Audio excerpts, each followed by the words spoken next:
Permettez-moi de réagir à la très brillante prestation de notre frère le président William Ruto, qui malheureusement s'est un petit peu déplacé, mais également de notre frère le président Brice Oligui, sur la nécessité d'être unis et les avantages qui en découlent. Je suis un panafricaniste convaincu.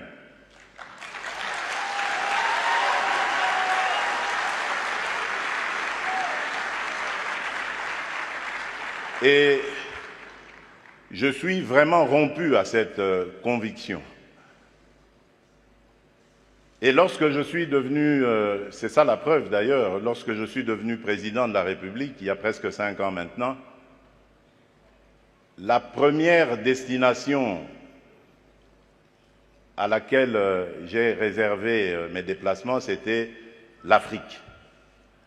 J'ai commencé par le Kenya, à l'époque du prédécesseur du président Ruto, puis je suis passé par l'Angola et je suis arrivé en République du Congo, chez notre aîné, puis j'ai fait le Rwanda et l'Ouganda, et depuis lors,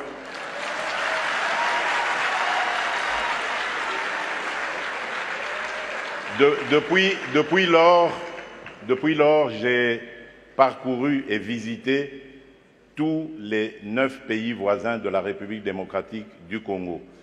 Il paraît que je suis le premier président à l'avoir fait. Qu'à cela ne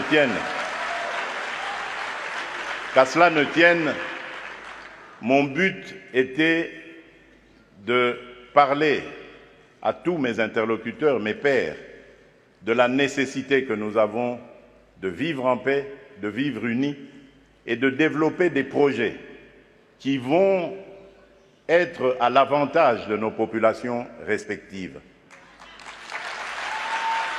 Et je suis en mesure de vous donner, pour chaque pays que j'ai visité, chaque pays voisin, les projets sur lesquels nous avons commencé à parler, à nous organiser pour les développer. Donc c'est vous dire l'attachement que j'ai à la paix et à l'unité des peuples d'Afrique. Mais, car il y a un mais,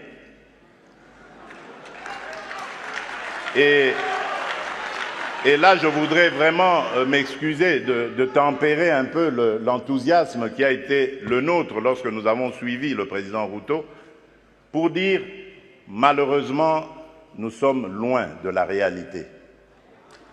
Parce qu'en ce moment, par exemple, où nous parlons de ce sujet très, très important, hyper important, la conservation de notre biodiversité, de nos forêts, il se passe actuellement dans le parc de Virunga, une des réserves naturelles les plus importantes au monde, en forêt et en biodiversité, un activisme armé qui met à mal cet écosystème, qui le détruit. Et cela n'a pas été décidé à Washington, à Paris, à Bruxelles ou à Londres. Ça a été décidé en Afrique, et plus précisément à Kigali.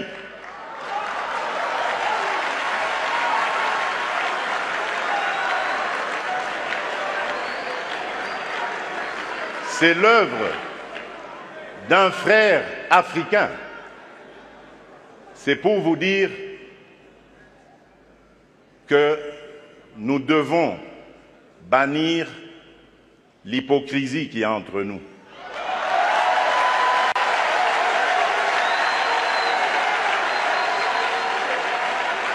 Nous devons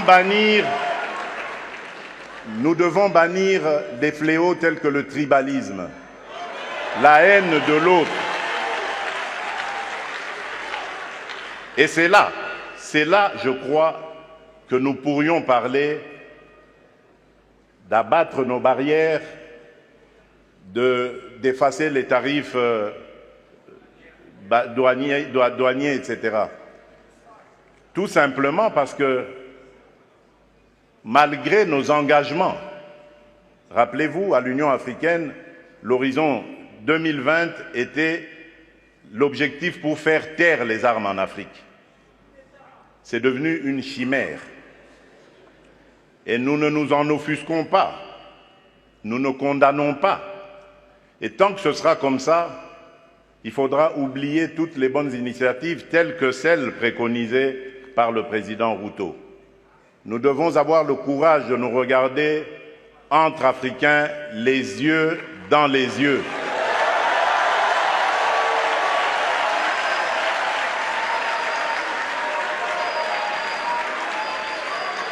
Et nous dire que on ne peut pas s'appeler frère et se poignarder dans le dos en même temps.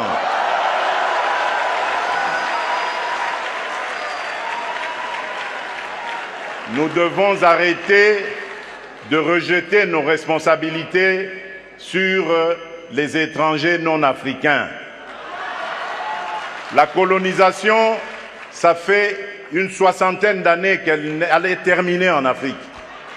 Ceux qui nous avaient colonisés, divisés, aujourd'hui ils ont compris le sens de la paix. J'en veux pour preuve la France et l'Allemagne, pour ne citer que ces deux pays, qui étaient les meilleurs ennemis dans le passé et qui sont les meilleurs amis aujourd'hui, le moteur de l'Union européenne.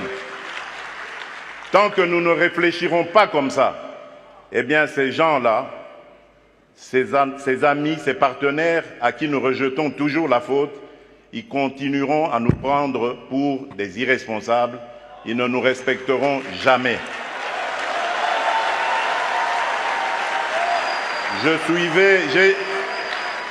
J'ai suivi tout à l'heure avec attention l'adresse du président Macron, toute sa bonne volonté à vouloir venir dans des partenariats, mais j'ai tout de suite compris par son attitude que c'était du politiquement correct. Il n'en croyait pas un mot.